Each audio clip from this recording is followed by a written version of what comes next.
தனியாக hockey tournament உண்டு. நமது கிரிக்கெட் தவழ்ந்து கொண்டிருந்த காலத்தில் ஹாக்கி வீரநடை போட்டுக் கொண்டிருந்ததில் யாரும் மறுத்து பேசவே முடியாது. முன்னொரு காலத்தில் நம்ம உலகிற்கு நமது விளையாட்டுத் துறையில் நம்ம இந்தியாவை தலைநிமிர செய்கிற முதல் விளையாட்டு என்னன்னு கேட்டிங்கன்னா அது ஹாக்கியாக தான் இருக்க முடியும். இப்போதைக்கு அது நடைபெறுந்தே இருக்கு. ஏன் எனக்கு தெரிஞ்ச வரைக்கும் நான் சின்ன வயசில் ஒரே வாட்டி நம்மளோட நேஷ்னல் ஸ்போர்ட்ஸ் ஹாக்கி அப்படின்னு சொல்லிட்டு புக்கிலலாம் படித்தேன். அது நடைமுறையில் நான் பார்த்ததில்லை.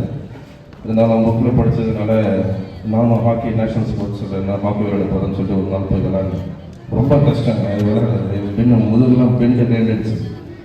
எனக்கு தெரிஞ்சு இங்கே விளையாடும் அனைத்து விளையாட்டு வீரர்களுக்கும் இது ஒரு லேசப்பட்ட நம்ம மற்றவர்கள் எல்லாருமே புரிஞ்சுக்க வேடிக்கை பார்க்கணும். நம்ம எல்லாருமே தெரிஞ்சுக்க வேண்டிய ஒன்று. இதுக்கு ஒரு மிக கடுமையான உடல் வலிமையும் மன வலிமையும் அதையும் தாண்டி நம்மளோட டீம் கோஆர்டினேஷன் அது எல்லாமே ஒருங்கிணைந்து இருந்தால் மட்டும்தான் இந்த கேமை பொறுத்த வரைக்கும் நம்மளோட டெடிக்கேஷன் இருந்தால் மட்டும்தான் இந்த கேம் விளையாட முடியும்.